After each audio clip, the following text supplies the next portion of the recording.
All right, what's up, y'all? Welcome back to the seventh episode of the Triple D's podcast. I'm Devin, of course, here with my boy David, my co-host, and today we're going to be breaking down games 1 and 2 of the NBA Finals. June 5th, as the day we're recording this, the series tied up 1-1 going to Miami. Denver took game 1 in a bit of a landslide, and then Miami won a close one in game 2. It's been a pretty interesting final so far. I've been really intrigued in both games, and we're just going to break down everything that happened, all the matchups, who's playing good, who's not playing good, some adjustments both teams have made. So we're just going to go over all that, and I'm ready to go when you are, David. Yeah, let's get it started. All right, you can go ahead. Yeah, so to start out, game one, the Nuggets took this game by 11 points. Miami was they were obviously not good. Max Strus didn't hit a single free throw, didn't hit a single field goal in this game. Miami only shot 2 times, and Caleb Martin also did not show up at all. And Jimmy Butler had a very quiet night, 13 points. So what do you see out of game one? I just saw what you saw. I saw a very bad game from the Miami Heat. I think it was a mix of both, and that's what led to the Nuggets taking this one by a landslide. I saw a mix of the Nuggets showing why they're the best team in the league, why they've been so dominant in these playoffs, and I just saw a bad game from the Miami Heat. Nothing was going for anyone except Bam Adebayo. Bam was the only one doing anything all game. Jimmy Butler, I was really disappointed in what he did. 13 points, that's inexcusable. I mean, like if you really we can talk about this later, but if you really look at it, aside from like round one in a couple games, he hasn't like had the best playoffs like some people are setting it out to be.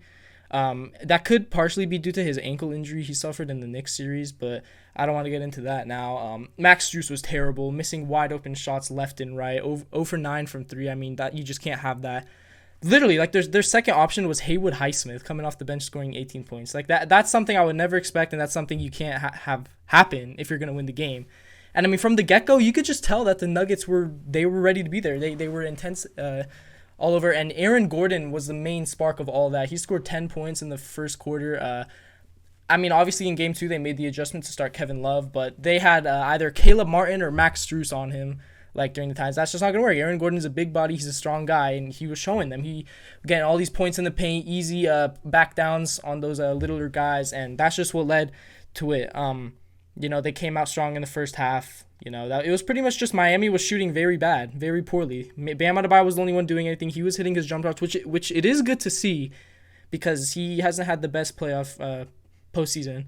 But yeah, the Nuggets were just overall dominant in this one. I mean, Michael Porter had 14. He played a pretty good game.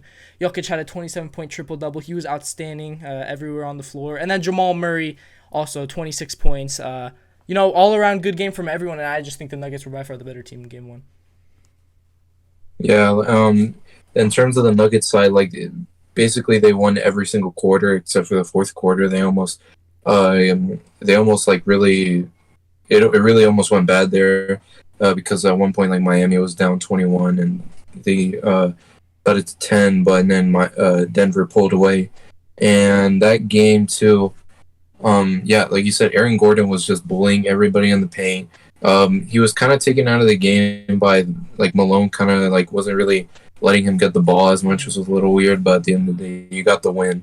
But yeah, like everyone was saying, like potentially that the 10 days of rest for the Nuggets could have been detrimental for them, but clearly not. They showed that they were the better team that night. And yeah, obviously, most people know that it didn't carry on to the second game. Yeah, I said that in our finals preview that either one of them is going to happen in game 1. Either Miami's going to come off hot off their game 7 win with just 2 days of rest, and then the Nuggets are going to be slow because of how much rest they had, or the Nuggets are going to just come out guns blazing because of all the rest they had, and the Heat are going to look extremely slow due to how tired they might be. And that the latter happened. Just an overall good game from the guys. Jimmy Butler, he did step it up in game 2, but that it was pretty much all on him. And I also want to bring up that the Miami Heat only shot 2 free throws. That can't happen, man. That can't happen in a game. Like, you have to attack the rim. They were shooting a lot of threes, and obviously they weren't hitting them. Max Strus 0 for 9, Duncan Robinson 1 for 5. Like, it just wasn't good at all for them. Gabe Vincent 5 for 10. Like, they didn't play that well overall the whole game, but they got me scared in the fourth quarter there. They went on like a 11-0 run to start the fourth, and that's one thing we can get into where the Nuggets have been really bad in the fourth quarter, not just this postseason, but especially this series because the Miami Heat's fourth quarter run in Game 2 is pretty much what won Miami the game. But yeah, Yeah. they cut it down to like single digits, but then they just like traded baskets the rest of the way. So Game 1, I mean, there wasn't like too much in terms of like different narratives and stuff like that, but I mean, obviously, Aaron Gordon was feasting. Jokic was doing what everyone expected to. Jamal Murray, he was great, and the Heat just did not play good at all. And yeah, just to kind of move a little bit into game 2. Uh, so like it was flipped basically. Like Miami, the first game, none of their role players were playing well at all. And their two stars were very mediocre. And then the next game, Miami, everyone contributes, role players and bench. And for the Nuggets, well, the only guy that showed up was Jokic. Jamal only had 18 points, which was very decent, but not enough. And yeah, so I'll let you start game 2. Yeah, to start off Game 2, I mean, you could just tell from the get go that the Nuggets were not engaged at all. I mean, I would just tell that whole time the Heat came out with a high intensity. They were coming to win this game, and the Nuggets were not matching it at all. They went up double digits early on. Bam Adebayo did the same exact thing he was doing in all the games. Max Strus was hitting his shots. They played horrible defense in that first half. They were leaving guys wide open left and right. I don't give a shit if Max Strus shoots 0 for 30. You gotta guard him. He's the best. He's the best or second best shooter on that team, and when he's on the floor, he's the best shooter. But obviously, the main difference for the Miami Heat was starting Kevin Love in this game. Every single playoff appearance he's had, he's been to the finals. He has immeasurable amounts of experience in comparison to some of the other guys on this team. And he came out, he didn't let Aaron Gordon do anything. Aaron Gordon scored 12 points this whole game, but he didn't do much in the first quarter at all, especially when Kevin Love was on him because he's a bigger body on him. And Kevin Love also contributed. He only had 6 points, but he did have 10 rebounds. He made some nice defensive plays, so I think that was the big story for that. But yeah, Miami just dominated the first quarter. But then in the second quarter, I want to give a huge shout out to Christian Braun. He came in the game. He is a freaking rookie. I don't care how old of a rookie he is, but you can tell. He won 2 high school state championships. He won the national championship with Kansas last year. He came ready to play. He came in. He got like 3 steals in a row. He had some fast break dunks. He had a tough finish. He scored 6 points in the whole game, and they all came at a perfect time in that second quarter. He played great. He sparked the whole run.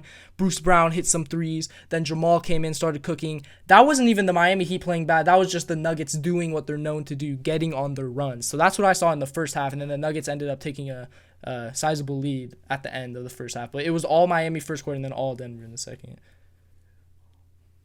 And yeah, so like in game 2 as well, it's they asked Jeff Green about this, who has stated a lot that he just losing is the worst thing because at his age, at his point of his career, like he is really on the end of his career and he's trying to win a ring.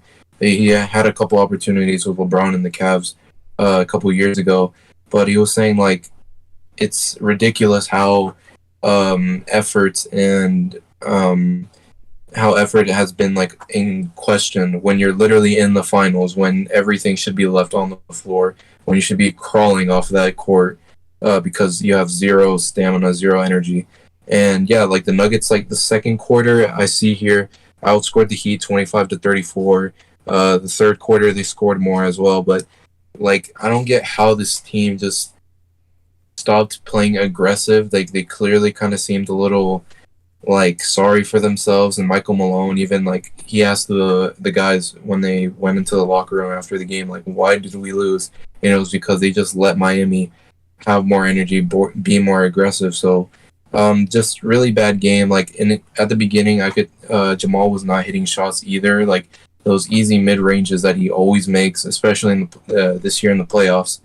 So yeah, and I could tell from the beginning, like, this might be a night where Jamal just scores like 12 and he ends up scoring 18, which is not much for how much you expect him to score this late in the season. Yeah, I agree. What I saw from the get-go is that after Miami went up double digits, I knew that Jokic was going to have a monster scoring night if they wanted to win.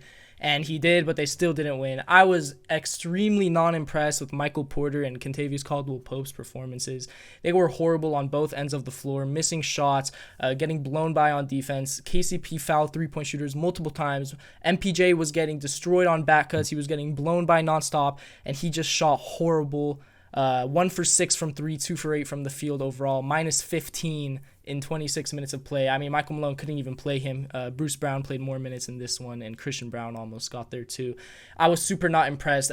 5 points in a finals game as a max contract player just can't happen, man. I mean, this is what you gotta come out here. You gotta hit shots. That's your one duty. That's all you do. Michael, don't swing the rock. Porter Jr. was not out there tonight. He was not hitting any shots, and then I've been able to tell this from before, but Michael Porter Jr., like, normally, like, the saying is, like, shoot or shoot, and everyone knows that, you know? Like, Max Strus knew that. He went over 10, and he came out, and he hit 10 points in the fourth quarter on 3 of 4 three-point shooting. But Michael Porter stopped. You can tell that if he starts missing shot, his confidence goes down. He passes up open shots. He takes more contested shots. He passes it away, open shots that he normally always takes, even if it's contested.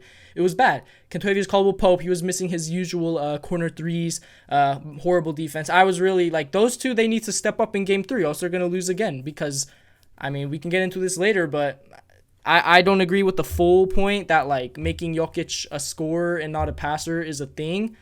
But Denver is 0-3 when he scores 40 points but doesn't have a triple-double in the playoffs. So, I mean, something's got to change there. Jamal Murray, just a rough shooting night, 7 for 15. He wasn't as aggressive, I thought. And as you said, he didn't have that touch on his mid-range shot that he normally has.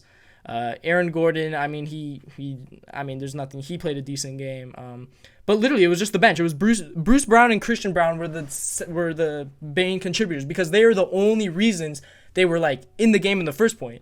Imagine Christian Brown, Bruce Brown, Jeff Green, Jamal Murray, they all came in, and Jokic. Imagine they all weren't in the game in the second quarter, all scoring, all hitting shots at an elite level. Imagine they didn't do that. I wouldn't be surprised if Miami was up 20 at halftime and the game was over at that point. So, I mean, they're the only reason they were in that, but then to start the fourth quarter, I mean, that was just, like, inexcusable, man. Like, Duncan Robinson, like, you can't let Duncan Robinson go on that much of a heater, as good of a shooter he is.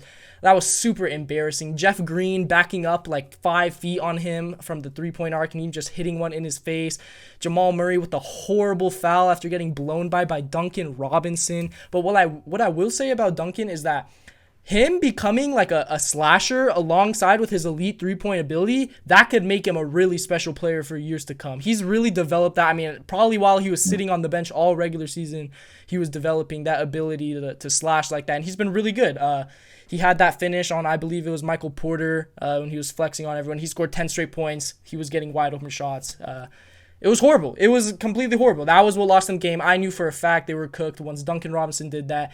Gabe Vincent was wide open a million different times in that fourth quarter. He scored 23 points to lead Miami Heat scorers. And while Jokic did dominate, you just can't have the other guys be as bad as they were, and they just have to play better defense. They looked uninterested in that fourth quarter. Yeah, and everyone, like, the media was saying, like, he only had 4 assists. Like, you know, obviously that's very not Jokic like. But I think it was just more about the other guys not stepping up. He probably would have had around like 9-10 assists if the other guys actually were hitting their shots and playing more disciplined basketball. Because you bring up Gabe Vincent being open so many times. Like they were obviously horrible on defense. They couldn't close out at all. Giving them space because like with this Miami team, they have so many great shooters. Like you have to at least make them a little bit uncomfortable.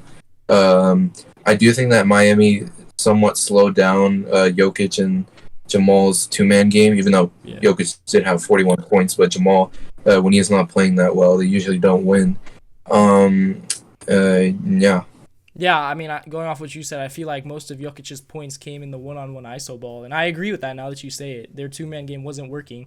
You know, the pick and pop, the pick and roll, Jamal getting to his spot for a little floater mid-range off the screen, you know, it just wasn't there.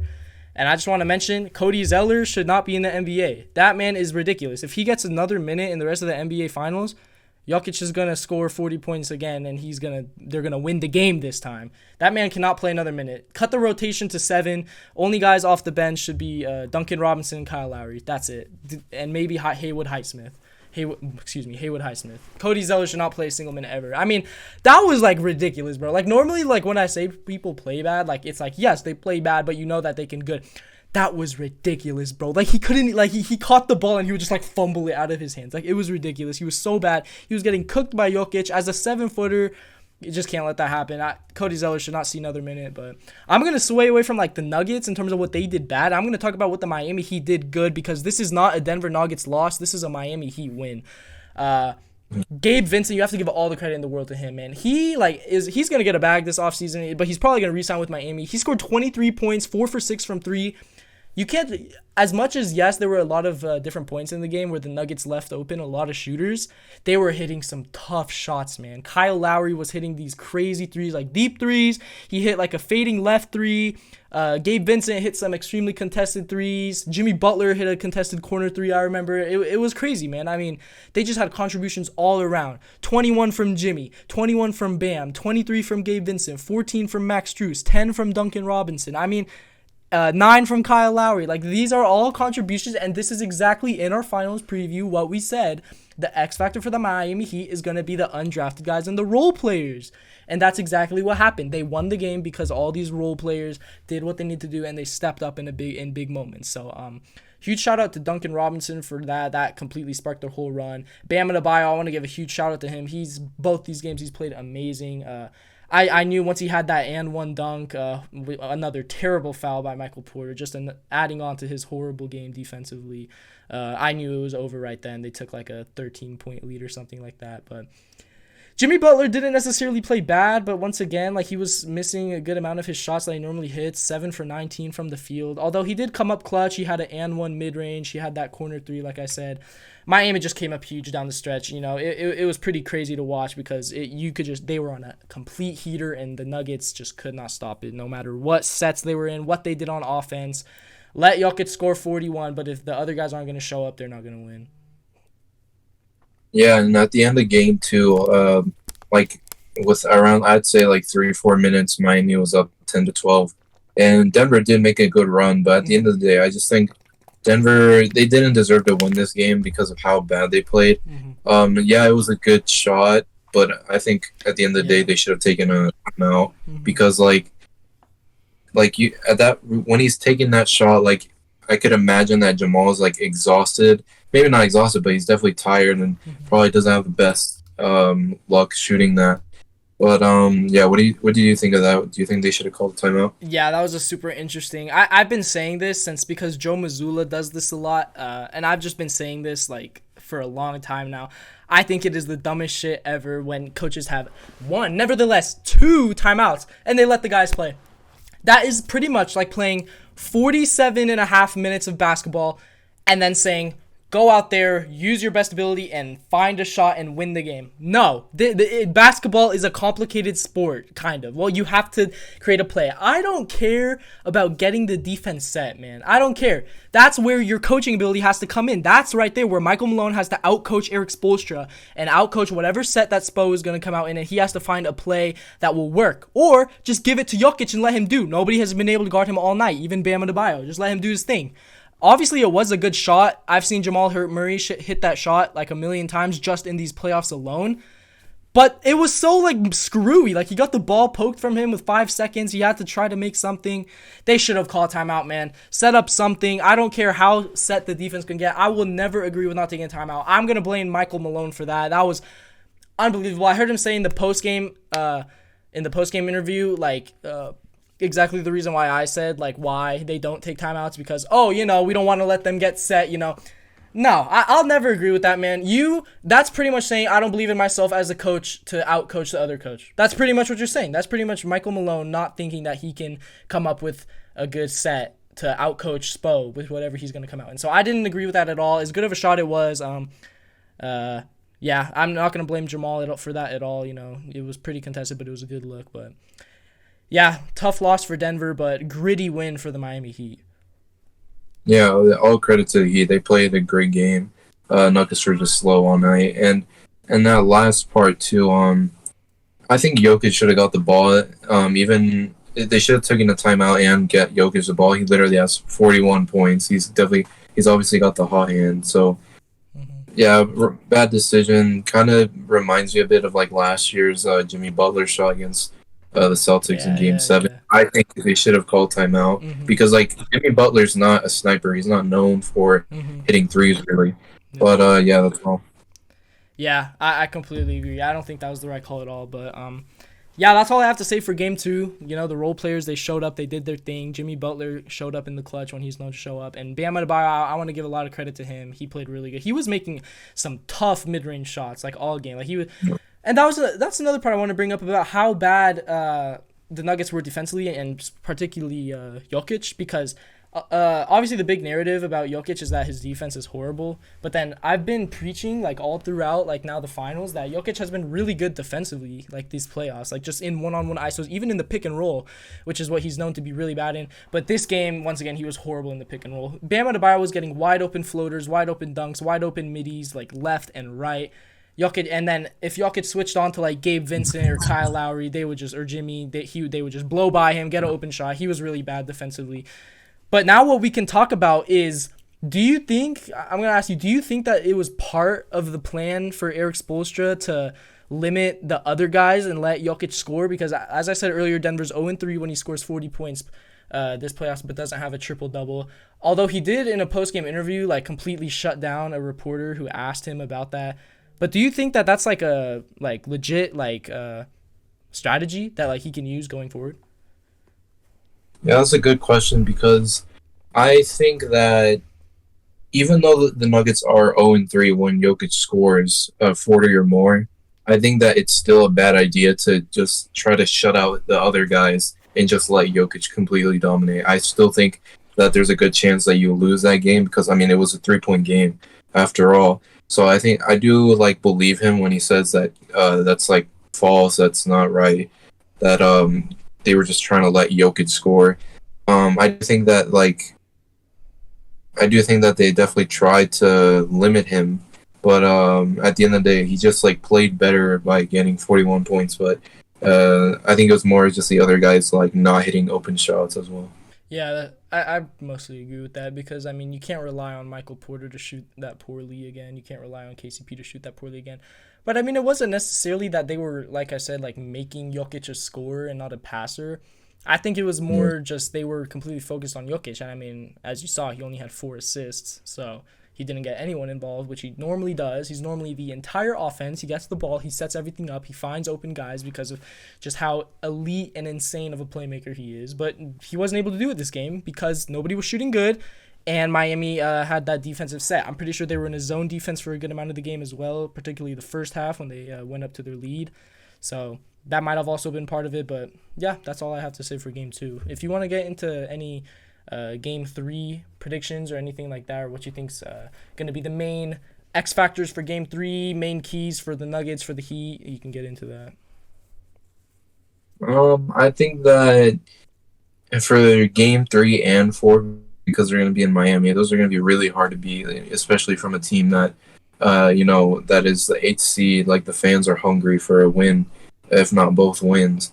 Um, I think if I had to choose, like Denver's at least going to get one in Miami. I doubt that they'll get two in a row because of how bad they played.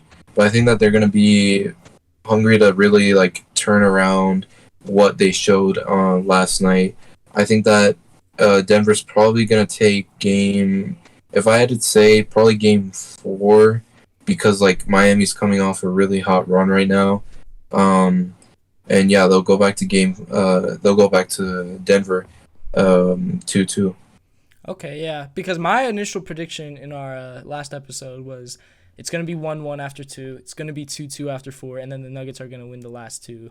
They're going to come out and destroy. But for game three, I think the Nuggets just have to get other guys involved, and I think Jamal Murray just has to be a little bit better because they did only lose by 3. Jamal Murray hit some crazy shots to bring them back in the game, as you said, and then they had some pretty good defensive stops in the last 3 minutes or so. But yeah, I think Jimmy's going to play better for sure in this game. I wouldn't be surprised if he has a 30-point game or at least like 25 or more in comparison to his 13 and his 21-point outings in this one. I think Caleb Martin's going to have to step up a little more. He's been really bad these first 2 games in comparison to what we saw in the Eastern Conference Finals.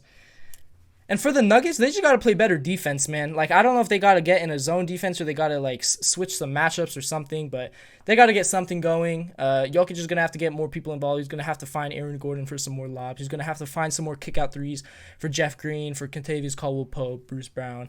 I think he's just going to have to do all that, but I'm super excited because Game 3, this is probably, like, the biggest game of the entire series because if a team goes up 2-1, they have a chance to go up 3-1, which gives them a huge advantage in winning the whole series, or it's tied 2-2 and we have a whole new series. So I think this game is going to be the most important. It's going to be high intensity for sure, and I think it's going to be a close one. Yeah, and for the Nuggets, I think that you can rely on Jamal potentially having at least a 20-plus point game, Jokic having a good game as well. I think that the X factor would be Aaron Gordon just because of how quiet he was this game two. I think that he has to have at least like 15 plus or around that to really bring more energy to the guys because that's what they needed last night and they did not bring that at all. Yeah. So Adam Silver came out before Game 1 of the NBA Finals and said that John Morant will be facing his penalty after the finals because he doesn't want his penalty to overshadow the finals. Which I think, like, if you were to say what would happen, I do think that it would somewhat take over. I think he's going to get a lengthy suspension. I would say around 50 games, and obviously a very big, a very big fine. But I think that, like, this is crazy how it happened for the second time, and we don't have to go over it that much because we went over it a couple episodes ago.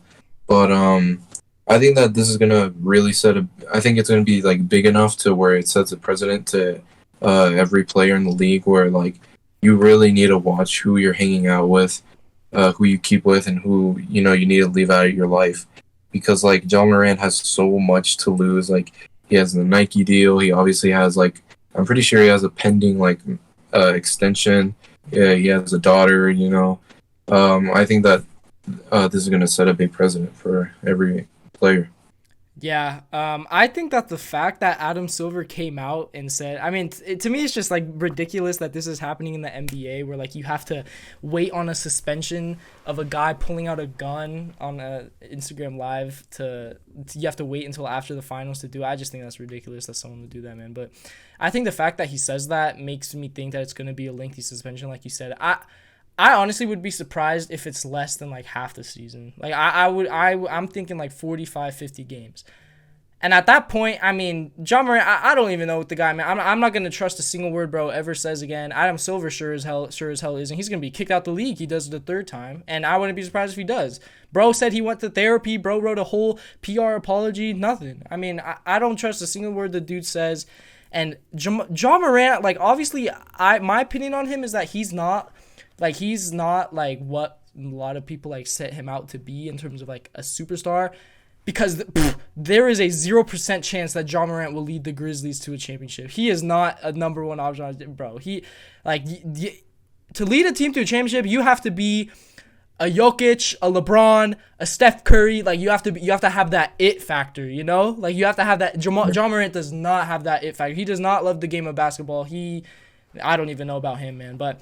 One other thing I want to mention with this is, like, do the Grizzlies, like, move on from him at this point? Like, it's a super interesting topic because if you were to say this about any other star in the league, and John Morant's, like, the only, like, star, I guess. I mean, you have Jaren Jackson, but, like, he's technically the only other star on the Grizzlies. So, like, if you, like, for any other team, I feel like if you were to say, oh, we're just going to trade away our star just because he's a bad person outside of the game, everyone would be like, no, we're going to be sent into a rebuild. We're going to be horrible. I don't know, man. The Grizzlies have so many pieces. They were better without John Morant last season. They were better in the games he missed. Do you know how crazy they could get a good package?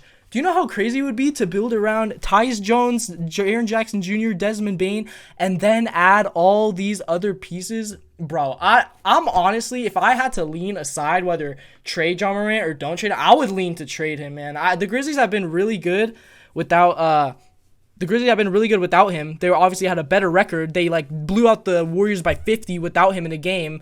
And then in the regular season, they went on like 2 seasons ago, I think they went on like a 10-15 game win streak without him. Because like they have all these guys that are like equally good and that like can play the roles. Like Tyus Jones, like you see every single time he has to step in for John Morant, he plays amazing. He's a better point guard than John Morant. Desmond Bane has his better games, and Jaren Jackson, he's an all-star. He's a defensive player of the year. He's a really good player in this league. He's a rising star. I mean, if you can trade him for a good wing, a better center than like Xavier Tillman and Steven Adams, some picks. I don't know, man. I don't know. I would lean towards trading him. Plus, getting obviously the main reason, getting all that whatever that energy, or I don't know how to explain, but you know what I mean. Getting all that out of the building. I don't know. I would lean towards that side. Yeah, I do think that the Grizzlies would like want, maybe not want, but would like lean towards more trading job. But I don't think any team right now would take him just because of how much. Because like we don't know the suspension, we don't know like how he is character wise. Like he's off social media right now, and also I think that I did hear I think it was from Woj, like the night of the draft, the night of the lottery picks. Like the suspension could be so hefty that like they purposely would make it like harmful for the Grizzlies in terms of if he gets suspended even half the season, like they're obviously gonna have to make different free agent signings instead of the ones that they wanted to make, different draft picks. So like this really could affect the Grizzlies like potentially long term. Yeah, for sure. And I mean, I'm always saying that the Memphis Grizzlies are never going to win a championship with the roster they have right now. And like I said earlier, John Morant, he's not going to lead the team to a championship.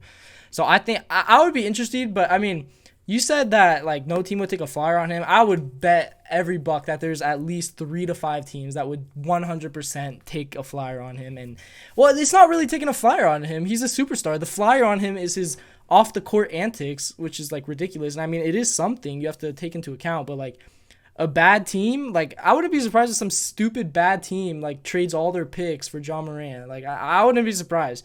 But do I see a trade happening? Probably not. If it were to happen, it would probably be like next offseason, if I had to guess. But do I see it happening like this offseason, before the suspension, after the suspension, like trade deadline? No, I don't see that happening. But so yeah. All right, that'll do it for the 7th episode of the Triple D's podcast. I want to thank you guys all for listening. We'll be doing another one of these either after games 3 and 4 or after each individual game. Not sure, but stay tuned. Subscribe, turn on post notifications, follow us on Instagram and everything at Triple D's podcast. We're posting lots of reels on there. Some good content. Go check it out. David, you got anything to say? No, go Nuggets. All right, we'll be rooting for the Nuggets, and we'll see you guys in the next episode. Peace.